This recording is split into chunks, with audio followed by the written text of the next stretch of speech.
Welcome to another episode of Core Discussions. My name's Legacy. And I'm Max. I'm Bobby. I'm Jay. And Big Joshy. So, welcome again to another fun Monday episode. We chose to do another one of our top 10s, but it ended up being a 15 because it's just so many people to add. We did a top 15 favorite pro athletes. Emphasis on pro. Yes. Must be professional level. Because we did 15, I got a total of 65 athletes. Got a vote. We had a tie, so 16 athletes ended up making the list. Somehow we had a tie. We had several ties. 16 athletes made the list. So, gentlemen, are you ready? Always. All right. So, there was a three-way tie at 14th place with 13 points with several of these athletes. The funny thing is, all these athletes were just voted on by one person. They just, everyone put them third on this list. Wow. So we are going to start off with one of them. This person's going to be shocked they made the list. God rest their soul. They passed away over 10 years ago. Longtime Titans legend. It is Steve McNair. Yes, by the sound of that, you know who voted for him. Voted by Vitamin J, obviously. Aaron McNair made the list. Suck it. At the time, he was the fifth player in NFL history to pass for 20,000 yards and rush for 3,000. Back when everybody wasn't running the ball as a quarterback. Or throwing 5,000 yards a year. Or throwing for 5,000 yards. Yeah, he was a co-MVP when it was hard. What, was he tied with Peyton Manning one year? Yeah, he's co-MVP with Manning. Should have gone to Priest Holmes, but that's okay. They don't like running backs. The MVP basically is the quarterback award and sometimes running back. It said running back has a ridiculous season.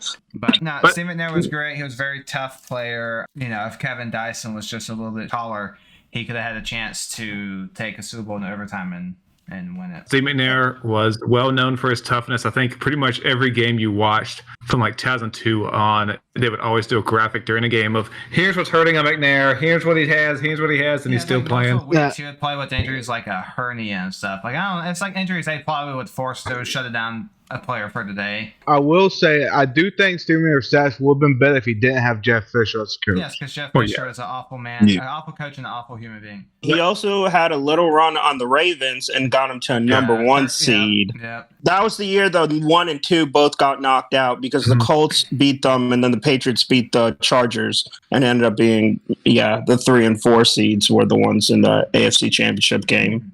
Yeah, after that year with the Ravens, his career fell off. The team went 13-3, I think. I don't know if McNair. They went 13-3. I don't know if McNair started all the games, but they weren't projected to win anywhere close to that. So it was definitely a good year for him to kind of stick it to the Titans because they kind of did him dirty at the end. They wouldn't even let him in they wouldn't even let him in the facility. For all he's done for the team, they really disrespected him on the way out. And I wonder if that was more of a Jeff Fisher mandate than the team. He strikes me as the type of individual to do that.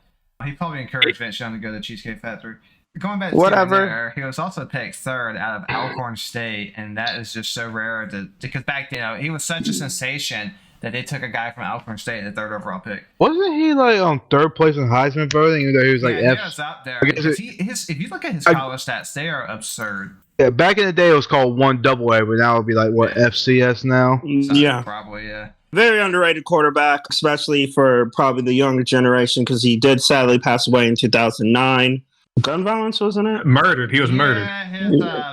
Well, I meant like he was. Wasn't he shot? He was shot while he was asleep. Yeah. He had drank. Was it his wife that killed him, or mistress? Mistress. That's what it was. That was very shocking. Well, because people had heard that McNair and his wife were having a hard time, but a lot of people didn't know he already had. He moved out and had a mistress because the family wasn't living with him when he died. He was at an apartment. But great legend.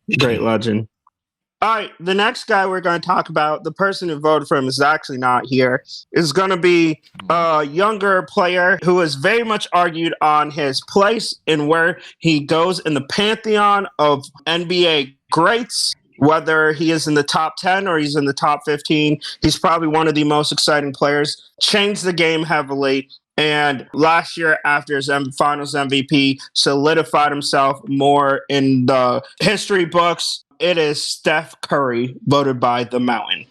Now, but I can see that, like, Steph Curry, I mean, like, the way he's, like, For better or worse, he's changed the game because now, like with the amount of people that shoot threes, he's really expanded that, especially the step back three. I mean, he's arguably been not the biggest, but probably second biggest star since his time in the league, aside from LeBron. Yeah, I mean of his generation. Yeah, the modern era of the NBA. Steph Curry is probably like one of the most influential players, at least point guards, but definitely players as far as the new generation goes. And that's all because of his range. He didn't just like perfect shooting the three, and he'll still miss. He's not perfect, but the amount of range that he has, and it's not just on offense, like it's also setting himself up.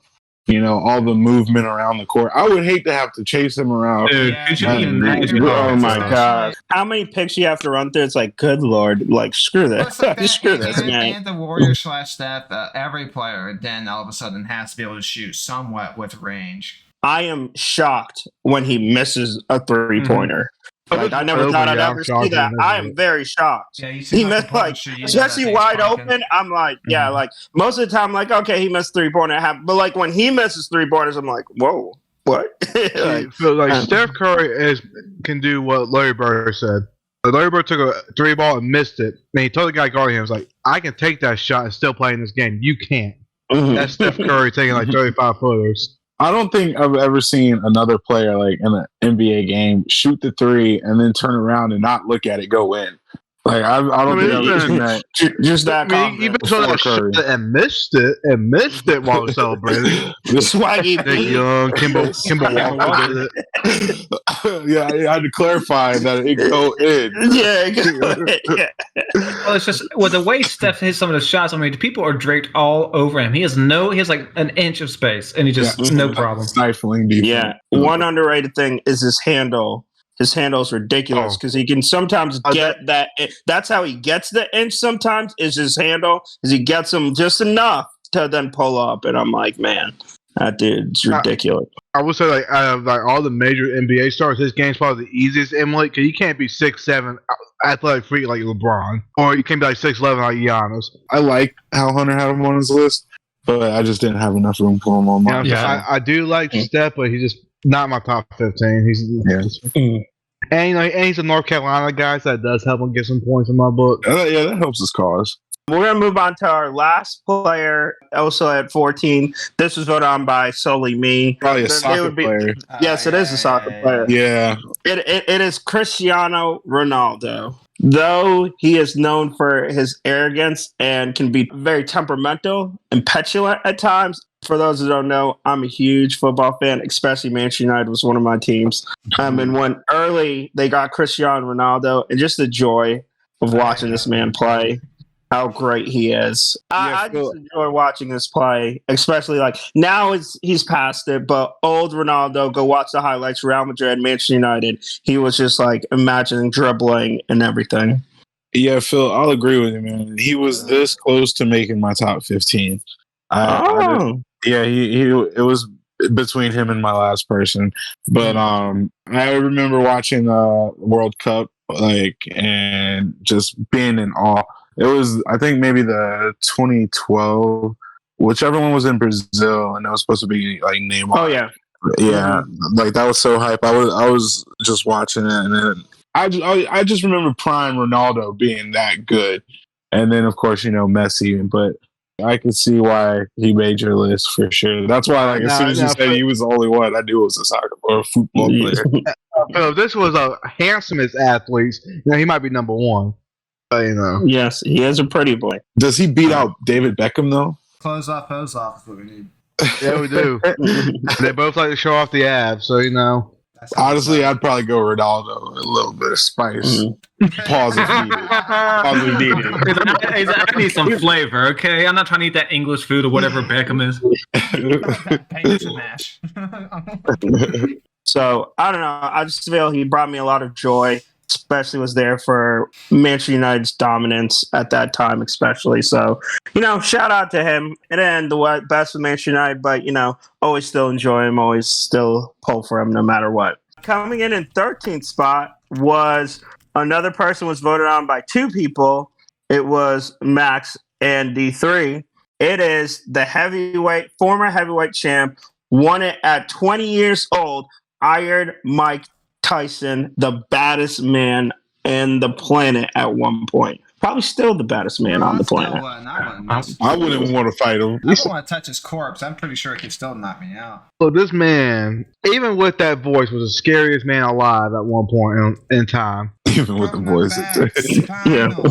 It's funny because if you heard him on the phone, I would not be scared of him. But then you see him in real life, you're like, oh, that's the dude? Nah, I don't want them problems. If he was in a Call of Duty lobby, he'd be made fun of until he saw you IRL. Yeah. Pretty sure everyone's seen it, but the footage of him after he had the whole prison stint, I believe it was a fight against Peter McNeely. And it's right before the fight starts. Peter McNeely swaying. They're doing the introduction for the fight. And Mike Tyson's just following him everywhere he goes. If I saw someone look at me like that, I wouldn't even start the fight. I would have ran out the ropes. Oh yeah, I think I'm good. This man he would hold a championship fight, and then the first round like 30 seconds. Mike Tyson had that ferocity. It was crazy. I loved his defense too because he kept everything tight, and he would do that weaving. He would duck and weave and all that. Mm-hmm. He was hard to hit, not as technical fighting. Yeah, not as good at dodging as Muhammad Ali, but he still was very good. And he wasn't the biggest guy. He was. Was he 5'11"? And like heavyweights now, like Tyson Fury's 6'7". So he wasn't the biggest guy, but I would still take Tyson in a fight over. If you put prime for prime, I'm still taking Tyson. Yeah, Tyson was. A motivated Mike Tyson is the scariest thing in the world. Tyson Fury would say something that would really infuriate Mike, and I think that would just motivate him. And also how much he's been parodied. We had the Simpsons episode where they parodied Mike Tyson. It's Crash Bandicoot. Tiger. Yeah. But he has one of those parody voices. Oh yeah, so cool. But if anybody wants to know what Mike Tyson's about, just look up his knockout compilations on YouTube. Those are pretty much the whole fights in some of the cases. Yeah, one of the most devastating uppercuts I've ever seen came from him. I forget who was on, but that man's head barely stayed on. He launched that man to the shadow realm. Also, the only boxer to bite somebody's ear off. He was just a different guy. It's when I learned one bite is not illegal. The second bite is what's illegal. We'll let you get a little something. Get a nibble, not a whole bite, okay? Yeah, different guy. All right, we're going to move into we had a tie for our number 11, both coming in with 15 points. The first one we were going to talk about, both myself and Max voted for this guy. I'm assuming some of you guys forgot about this guy because that's why I didn't vote for him. He is one of the most inspirational leaders and has one of the best speeches every time he goes, gets you pumped. He is a legend in the game, ended his career winning a Super Bowl, part of one of the greatest defenses of all time. It is the captain, Ray Lewis. Yeah. What do you mean? What do you mean? All you had to do, fellas, just to remind you, because we all know we like Ray Lewis, just go watch this. I know it's been a while since we've seen him play. Some of the best defensive plays of all. I think he's the greatest linebacker of all time. I don't know if I'd have him number one. And I like Ray Lewis. And that little dance he did, the sign stuff. That was not even to bring up the dance. Had an amazing dance. Yeah. But there's no defensive players on my list. There's just no room for defense. Okay? Josh is like, I want you to score some points. If it was 15 NFL players, I could have maybe fit them in. Yeah, if I was gonna go defense, it'd probably be Deion Sanders, not Ray Lewis. I'm sorry, but I considered it. But I'm sorry, this guy, the passion he showed every time he had those speeches, I was ready to go. I'm like, yeah, let's go. I'm ready to get out there. But yeah, Ray Lewis was great. I'm so glad he won his career on another Super Bowl. That was nice to see. I like that ending. That was a good ending. The heart of that team. Ray Lewis was a great linebacker for his whole career. He didn't really. He fell off a little bit from what he was just because he was so great. Defensive Player of the Year, Super Bowl MVP, and he did it for a long time for one team too. That's how I always like that. And he did everything. He could cover because he got a lot of interceptions. He could sack it. He punched that ball out.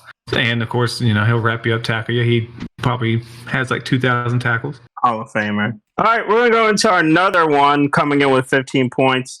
We knew this was going to happen. The first person to lose their number one, which I am not shocked by this because you all are just some haters. When it comes to love, this guy just brought joy to me every week. during the season. Because of him, I was able to say, guys, the true NFL season starts in January. It wasn't September. It was January when NFL started. Is the GOAT, not just of quarterbacks, but of the sport. The most winning player. His accolades are probably never going to be touched or even ever accomplished. He's taken all the Super Bowl. Smashed all the Super Bowl records. This is the longest introduction ever. We're drawing this out. It is Thomas Edward Patrick Brady Jr. He's okay. Tom Brady. All right. See, Max even walked away. He's like, I don't want to hear this. Yeah. So for me, as you know, again, I'm a huge Patriots fan, especially growing up. When I started liking football was part in the dynasty. I mean, 6 Super Bowls. Like, this dude always came in, always was the leader, one of the best leaders we had. Just showed up, did his job, set the tone for the dynasty of there was 2 heads. It was him and Belichick and Kraft were the only 3 constants we had the whole time throughout the dynasty. Went to another team, still won a Super Bowl with another team. I mean, over and over, kind of like LeBron is right now. Just defied the odds. Hey, it's my number 1. I can talk all I want. Defied the odds of how good a player is, especially over and over when certain people were trying to say he was done and kept trying to be like, oh, Brady's done. He can't play anymore. No, he kept defying the odds, even past the age of 40, which is unprecedented. Are you done? I mean, I could go on. Are you finished? I could go on all day. Look, man, Tom Brady didn't even make my list. I didn't even consider it. I know you guys, because you all are haters. He brought torture to you guys for years. Of course, he didn't make your list. I just wanted you to know. I would have been shocked if he made any of your lists. I would have been like, "You all are trolling me right now, aren't you? You're trolling." No. Well, yeah, I guess we probably would have been trolling. I was a little scared he wouldn't, and somehow like the votes would be different. I would have worked in talking about Brady anyways, but I would have brought it up somehow. But you know, what can I say about the guy? Also, one of the only players that if you split his whole NFL totality of his career into 3 separate sections, he would have still had an first ballot NFL career. So just saying, took that first dynasty part, would have still made it. The middle years would have made it on stats, and the last years would have made it on stats and rings. So true pleasure, true joy. You're a legend, buddy. Enjoy retirement. We're going to go into our next guy. There was another 2-way tie. The first one we're going to talk about was voted on by the Mountain in D3, coming in with 17 points. This person, unfortunately, was a great player, but had to retire early due to injuries. But when he started out hot, and it's sad because his career, it would have been crazy to see how great he could have been and probably would have gone as an all-time great. It is the man that D3's wife loves and would leave him in a second, Luke Kuechly. He's already an all-time great, okay? I mean, like top five. I think he had a progression. Like his career was cut short early, but he still gave the Panthers his best years. So here's my theory. I truly think he probably didn't retire because of injuries. I think he just knew Matt Rule was that bad, and so he dipped. Very possible. So he just has that insight. He could read plays before they would happen against the offense. So maybe he just read he could read Matt Rule. I feel like the concussion protocol was in part due to all the concussions Luke Kuechly got. So to CTE, that's a real thing. Like those are real things. So I mean, maybe one of the last ones he had, he started crying. I was like, oh boy, that's not good. Well, after that one, I was like, he is not lasting too much longer. Yeah. Hopefully, everything that happens later on down the road, I hope he'll be okay. Yeah. And like when Luke Kuechly, but what time to be alive for Panthers fan? You had Luke and Cam. I mean, you got and then they had couldn't get much better. They had to throw it over. Look at us now. Explosive offense, explosive defense, and only they gave Cam more weapons. Yeah, Luke was as far as like being able to get the interception and then sometimes even get the pick six off of it. Bro, It was like watching offense on defense. Yeah, exactly. Yeah. The way he could call opposing teams plays and be correct most of the time. He would dissect plays so quick. Oh, it was so great. Luke Kuechly was such a joy to watch. I might have to watch a highlight video. Dude, his pick six in the NFC Championship against the Cardinals was so hype. Oh no, dude, hits on pick six on Tony Romo when he stiffed on him. I watched that at New York City in a hotel. The pick six on Romo, and I jumped up, and some people were staring at me after he was pick six. Romo. That 2015 season. That was such a beautiful season. Magical. That's all we have. Yeah, I mean, what a time. You have Cam Newton and Luke Kuechly. And, you know, how many Super Bowls did you win again during that time? Bro. They never had back-to-back winning seasons either somehow. Yeah. Jay and Josh. Phil's asking for an ass whooping. He really Phil's asking for an ass whooping. Look, man, I will fly out to Ohio and give you these hands. We're moving to our next guy. Also tied the 9th spot with 17 points. This man is probably one of the more scrutinized by the team he played for. But I think as the years have gone on, he's got more and more appreciation. Is the start of another person's like for this team and the sport. It is Donovan McNabb. Oh, yeah. Wait, what number is this? We had 9. 9? Coming with 17 points. Max and Josh voted for him. I wonder who voted for McNabb. I wonder. He was number 12 on my list. I have him slightly higher at 3. But there's only 2 other quarterbacks ahead of him. So, you know, it is what it is. He said slightly ahead of number. I was waiting for that. I was waiting. Slightly. As far as like Jacob's, you know, take on the mobile quarterback with Steve McNair, for me that was Donovan McNabb. It was really Michael Vick, but we're not there yet. So, yeah, no, Donovan McNabb. He was just an explosive quarterback for the Philadelphia Eagles, and he was definitely an exciting player to watch. His years with Terrell Owens, I like that duo. And then, you know, the defense, the running back Westbrook, it was just a delight to watch them play. And I wasn't an Eagles fan, but I would root for the Eagles watching them. Yeah, that's my take on Donovan McNabb. But I put McNabb, of course, I'm an Eagles fan, but one, he's underrated, borderline Hall of Famer. I don't know if he gets in, but he's borderline. The stuff that he did with the shit weapons he had, aside from having T.O. for 21 games of his 160 plus games that he played, or 160 games. So his leading receiver for his career is Brian Westbrook. It's not even a receiver or a tight end. It's a running back. Running back, yeah. That tells you what crap he had. His stats would look a lot better if he had even average weapons start his career. He was an elevator. He made the teams better than what they were.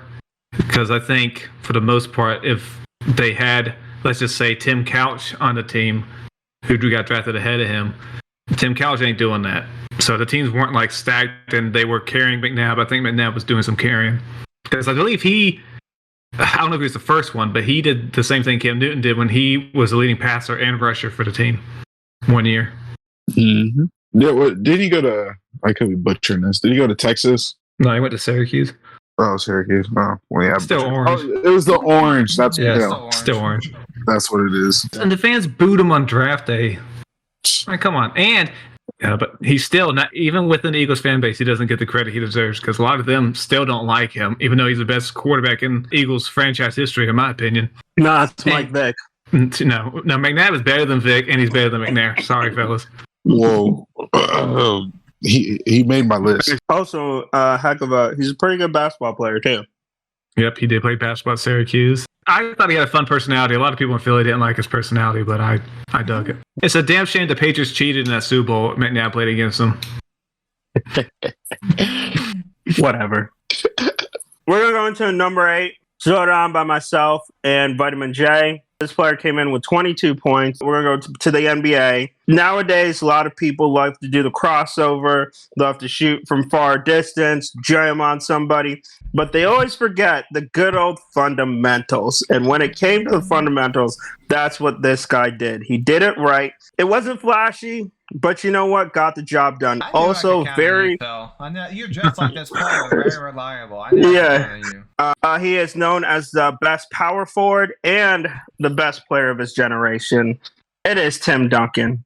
You hear that, buddy? Best player of his generation? Yeah, undoubtedly. We need to stop with this. He's not. We need to stop with this lies. Yeah, I know. People are too afraid of reality.